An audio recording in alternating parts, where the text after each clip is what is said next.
fellow Amazonians. Sometime in the month of November 2018, the government of Switzerland contacted us through their embassy in Yaoundé, and we were informed that they were acting at the behest of the European community and the body of ambassadors in Yaoundé, and seeking for a mediated settlement to the conflict affecting our country. And I was asked if I can be able to get the other people, the other leaders in our movement, to agree on a mediated settlement. I said yes. I wrote back asserting our willingness and readiness to dialogue and authorizing them to proceed to contact La République. Thereafter, I didn't get any results, but later on I learned that they contacted the La République, and it was not an easy road. So, but later on, La République came around and agreed some months after and gave them the go-ahead to proceed with dialogue arrangements, pre-talks, and the rest of the things. So the Center for Humanitarian Dialogue now contacted us from Switzerland, who were contacted, and we were informed that they were acting on behalf of the Swiss government to help us through the process of the pre-talks towards dialogue and negotiation, that they were here to facilitate this process for us. So a meeting was arranged for all the leaders of our struggle, the leaders of the Amazonian struggle, to be there so that they can inform us on the process, about the process involved, and help us to come together as a common front, because this is a precondition for us to ever think of going to the table, because a mediated settlement cannot happen when the non-state actors are not united. So they needed to also tell us exactly what the path entails, so that we can take that message to our various communities and we can start taking the steps necessary for us to work as a team and to agree in the first place to work together, then to seek a mediated settlement. So these initial meetings were informal. I remember I had rejected every move by La République to reach me and talk to me in person. I have rejected it. I have refused as a matter of principle. I don't talk to any La République official directly.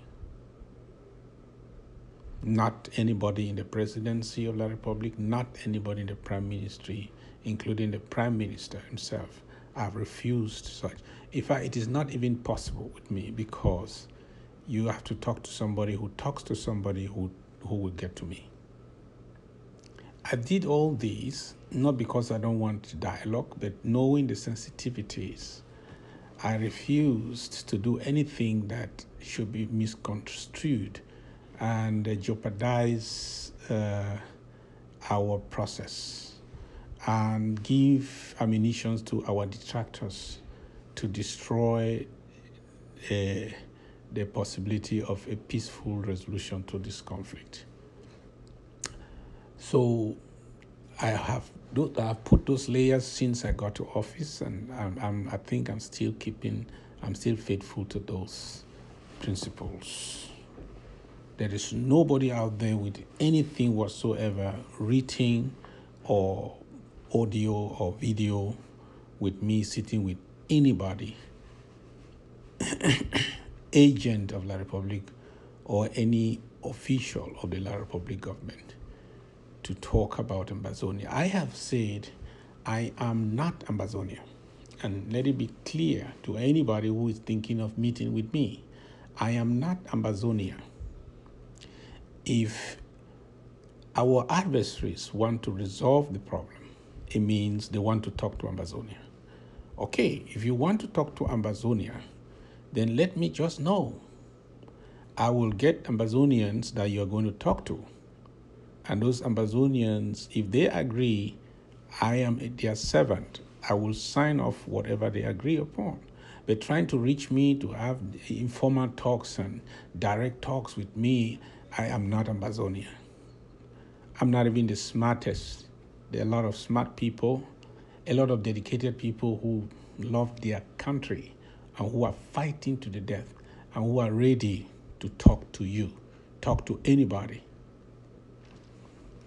So having rejected these direct informal talks, we were left now with the efforts by the Swiss government. And I want to use this opportunity to congratulate them for the initiative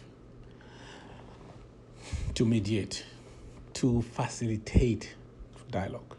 And this should be something to be proud of and to be thankful for to God. There have been other liberation movements and revolutions around the world. I don't know how many were able to get to this stage of success, of prosecuting our endeavor just within 3 years, just after 3 years. Go and ask the people of East Timor. Go and ask the people of Somaliland. Go and ask the people, the ANC. Go and ask the people of South Sudan. How many years did they actively prosecute their struggle? I mean, in active terms, before they were even called into a negotiated settlement. We have basically done this for 3 years, and actively for about 1.5 years, where we are resisting the adversary in his own coin, and we are where we are today. We should pat ourselves on the back. This is the favor from God. I think that we have made enormous progress. Why the choice of Switzerland? We did not choose Switzerland, neither did La Republique choose Switzerland. In fact, Switzerland were on their way out of it, having struggled in vain to get La Republique to give them a go-ahead. But we are lucky that they finally accepted, knowing that Switzerland were not there by themselves, but they had the backing of the international community, of the EU, of Canada, of the United States, so of the United Nations.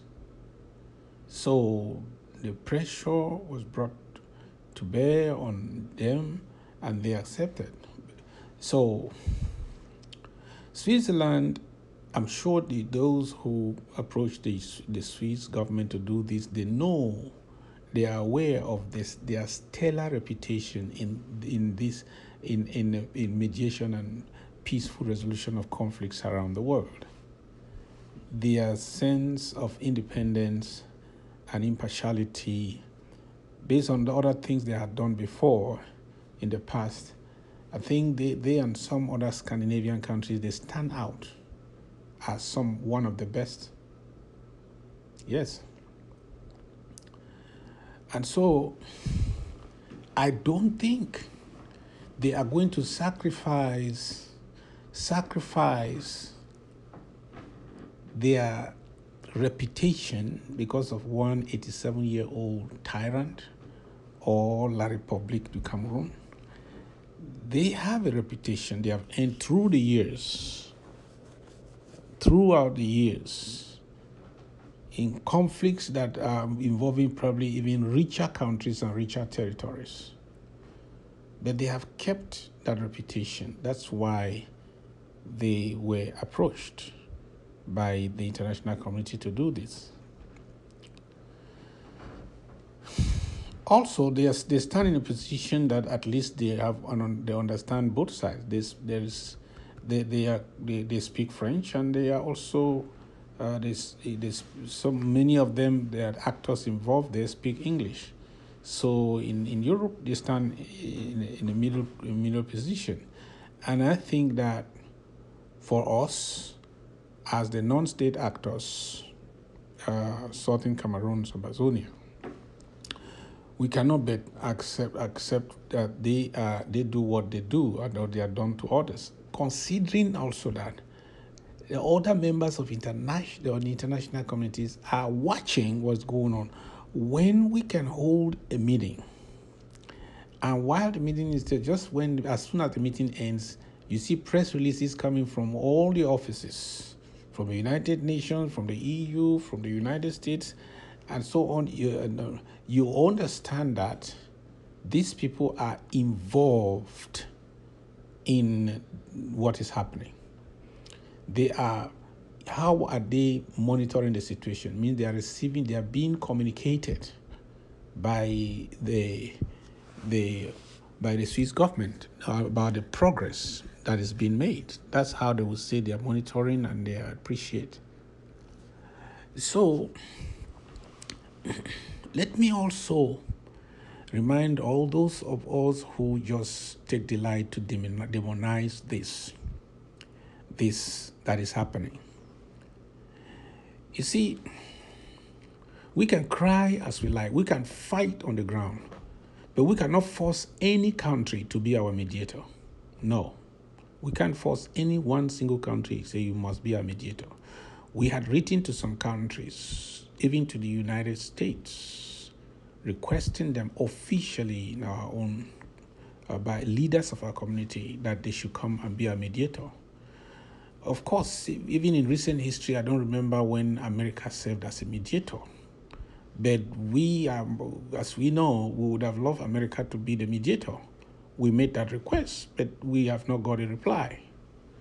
But when America tells you that they are aware of what is going on in Switzerland and that they are in support of their effort, you know that the international community is one village.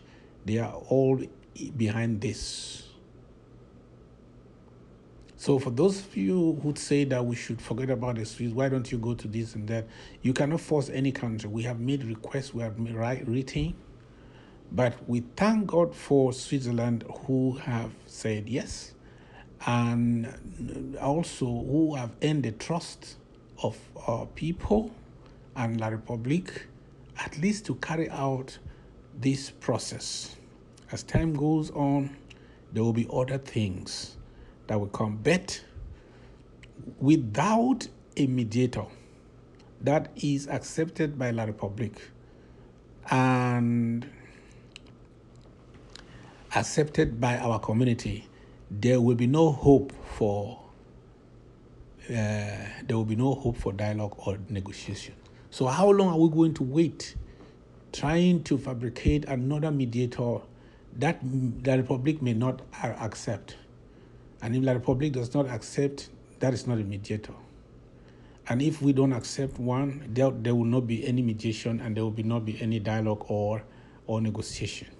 So how long are we going to be waiting and struggling so that we can get a mediator that will be accepted by both sides, if it is not Switzerland? And who told you that another country is going to do it instead of Switzerland? For what reasons?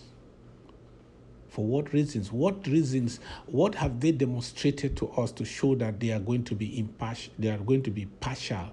Or what reasons are we going to advance?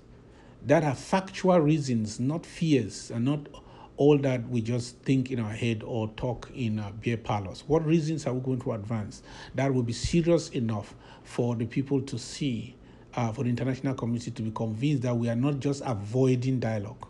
We have real good reasons not to accept. Of course, if we insist that we don't want them, well, they go. Then we will stay there until we get some people that we think are ready, that will be ready to mediate, and that will be accepted by the Republic. But I want everybody to remember here that La Republic is not desperate for this negotiated settlement. They have avoided it. They are doing, even at this time, they are avoiding it. They are not there because they like it. They are there because circumstances oblige them to do so. And the pressures are mounting. Sanctions are coming.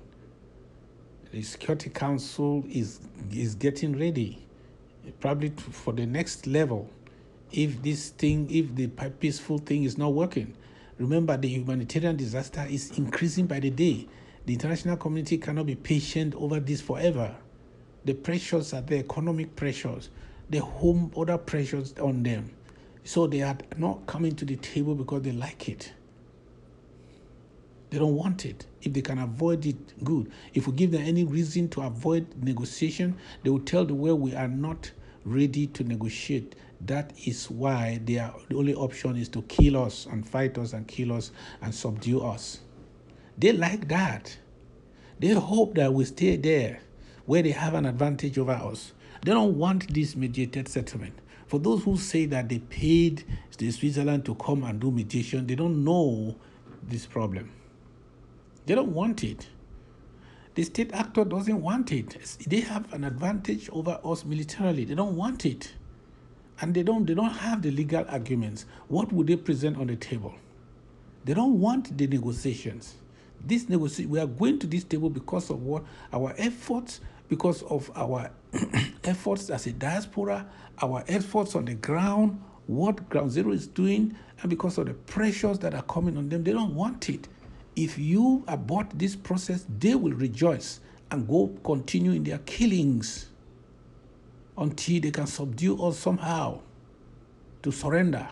That's what they want. Because their fear too is that if they get to the table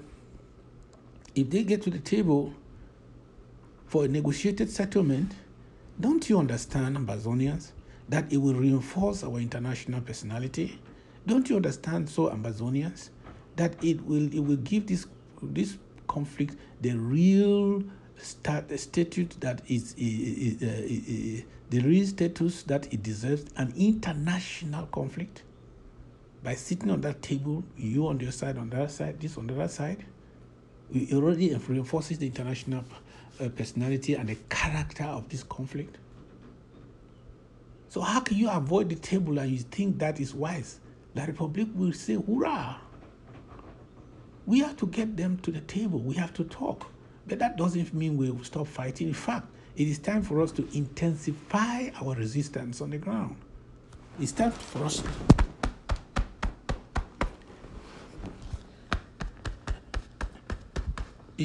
to intensify our resistance on the ground. Yes, that's it. So, I want to assure you that that which is happening now is the best of what we can get for now. And let me remind us that as a mediator or a facilitator, you don't determine the outcome of any conflict. You are just helping to bring the parties together. You are creating the environment, the security, the resources put there, building the trust, making it possible for these people to talk and be able to solve the problem. You are facilitating, you are mediating, you are not part of the negotiation or the talks. You don't determine the agenda as a mediator. You don't determine the outcome as a mediator. So what is the problem? Why should we be scared from the table because of the mediator, especially when we don't have any reason to reject that mediator? Unless the mediator start doing things that the mediator is not supposed to do, then we have a probable cause to reject that mediator. But we don't have any reason yet. Refusing a mediator right now is tantamount to rejecting the possibility of dialogue. That's what La Republic wants from us. So all the lies, how we went to Switzerland to meet La Republique and they have given us money, Paul Biya is negotiating with us, Sako is there to take his own money, that's demagogy. Those are all La Republique propagandists. They are planted there to kill this process. I know that there are some people who find that they are not comfortable enough. They are not where they want to be as actors prosecuting this struggle. They want to strengthen their grip on ground zero. They want to conquer some territories which have pay loyalty to them. They want to conquer some groups on the ground and force them to be loyal to them before they can encourage the path towards dialogue, so that they will be consequential on the table. I know that is going on. So don't be deceived with all the lies and propaganda that is going on. People are doing all these things because they have interests. They have the interests of some organizations to defend. They have the interests of the detractors and even our adversaries who are planting some of them and encouraging them to kill this process of dialogue because it's not working for our adversaries. It's not the best option. It has never been their option, an option in this discussion, in the resolution of this conflict. But they are now forced to come to the table. So I want to encourage us. Those who are saying that the people who are there now talking, the people who are going to negotiate, and the whole fear of all these people is that if these people are the ones going to represent Southern Cameroon and Amazonia, it means they are the ones who are going to be in Boya, they are the ones who are going to take over the country, and they are not involved. So they want to do something just to kick out everybody. No, listen. The path towards a negotiated settlement has phases. This phase is called the informal talks phase, the phase of informal talks. And when informal talks begin, the target is the leaders of organization, because those people need to be persuaded to work together before any other step can be taken. Those leaders need to be persuaded to work together. They need to understand what is involved in dialogue, so that they can carry out some political education of their groups. They can carry their leaders along. So that's the first stage, consultative in nature. It is meant as building that front, that coalition for the non-state actor to be organized, so that they can meet the state actor who is always organized, better organized. So after that stage, then they will enter the talk of talks, where other things, people want us to set out conditions before we can go for informal talks. No, when you set out conditions before you go for informal talks, it tantamounts to rejecting dialogue, refusing to have dialogue. Informal talks are, hello, if not of this poisonous information age, that could be done just by phone calls. Then from there, when the two have agreed to have one as a mediator, then they talk about the talks we start holding. And during the talk about the talk of talks, a lot of other conditions may be spelled out. And in this thing, when the conditions are spelled out, for example, you need to release these people from prison. You need to do this. You need to stop the killing so that we can talk. You need to do the talks will take place in this place. The mediator must be this. We need this state actor as a guarantor. Those things will be arranged. during the talk of talks. You start talking about the talks. If you have conditions, that's when you talk about them. Not when you have somebody's informally contacting you to see if you are ready for talks. You start laying out conditions. When you lay out conditions, it means that you don't want to talk. Our community needs to be educated on this. Seriously. And that is why, in collaboration with the SCLC, we are going to make sure that we have, we organize what I am calling the Manfred II Leadership Conference. We are going to put that together. It's for Ambazonia. It's not the IG. It's going to be for the all Ambazonia. We need to come there together as leaders, people who have ideas. Some say they have some experience in this kind of things. Let's come together, bring our ideas together, and let us decide on the total independence of Ambazonia and how we are going to approach the table that is set before us for dialogue and negotiation. That is going to happen next. But we need a lot of education for our community. We need to educate our people. We need to be educated so that we don't be our own killers. We don't kill this process, so that we don't send away our angels and our saviors. And then when they have gone, we take another 20 years to find a mediator. It will take another 20 years to find somebody, a country that is ready to put itself in the middle of us to solve this problem. So,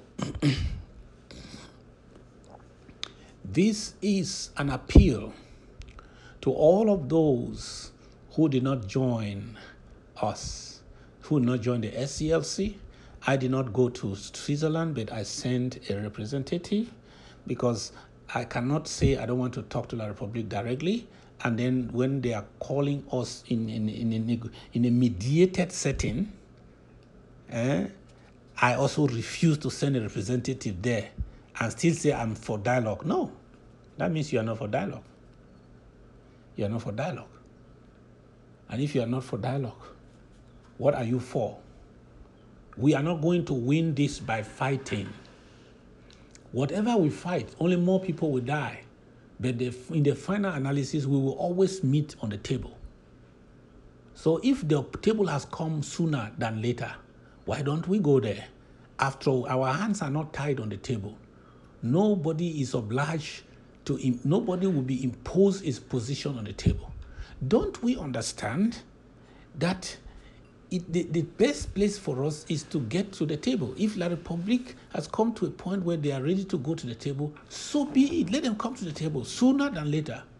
Because anybody who will withdraw from that table, especially the state actor, if he withdraws from that table without any reasonable reason, it will be considered as bad faith. He will lose international support, and we can gain support from that moment. More support from that moment. Because the international community wants to help us to solve this problem. Thank God. There are other conflicts around the world. If they are paying this much attention to us, we should be happy. There are deadlier conflicts going on with millions of people dying. But they may not have this kind of mobilization to seek a mediated settlement. The wind is blowing towards our direction. We should not be careless and let it pass us by, and then we start saying that we will fight. We will never fight our way to our freedom. We shall fight to stay alive. We shall fight to deny the enemy victory, but we shall not win this battle militarily. Even La Republic has also come to that conclusion. So the table is inevitable. So, fellow Ambazonians, I want you to thank those leaders who were bold, knowing what is right, to do the right thing, put their lives on the line. Some of them have been insulted. As for me, I'm used to insults. So many have been insulted more than they expected, for nothing, for just being there from Ambazonia. And I want to assure you that for me, as far as I'm doing the right thing, just rest assured, no insult will stop me. No insult will stop me from doing the right thing. I'd rather be killed doing the right thing because I was misunderstood. But history will record it correctly that I did the right thing. We did the right thing. It is our best decision to take at this time to agree to go to the table, to accept the internationally recognized mediator. And if we need to make adjustments and we need to add another mediator, or so be it. But we cannot stop this process until we can get our own mediator. There are international protocols that bind nations to La Republique that may not make it easy for them to accept to play the role of the Swiss. So let's go. Let's do it. Let's not be the ones to withdraw from a negotiated settlement. It will not be good for us. So mediation has not started. Dialogue has not started. Negotiation is not going on. But of course, we have crossed the first threshold of accepting that these people who have been given a go-ahead by La République, people who represent the EU, we have also given them a go-ahead to proceed. So we are now expecting a timetable from them of the various events and other workshops that will continue in this direction.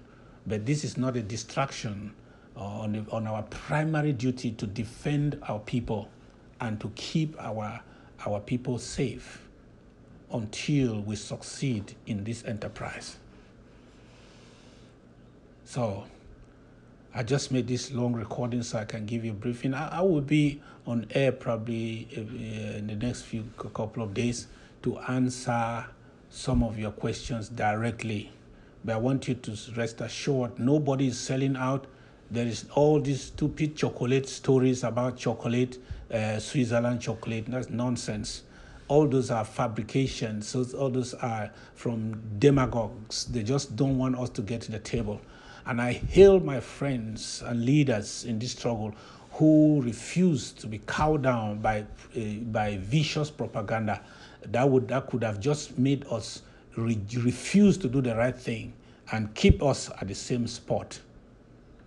I hail Comrade Bo, I hail Dr. Akwanga, I hail Comrade Elvis, who took the risk going there when people had already said that they were going to be killed, and they took them to places where they probably thought at one point, Comrade Elad, my chief of staff told me, they thought at a certain moment that what if these people were these social media activists and detractors were telling the truth, and this could just be at the end of our lives. But they knew that they were ready to lay down all for Ambazonia. They went there and they did the right thing. I say congratulations. Ambazonians need to apologize to us, to you people especially, and to tell you right on. Thank you very much for listening. Maybe you will follow my interview coming up probably tomorrow. This week I'll give a couple of interviews so that our people will be well informed. God bless you. God bless the Federal Republic of Ambazonia. We have reason to fall no more. Bye-bye.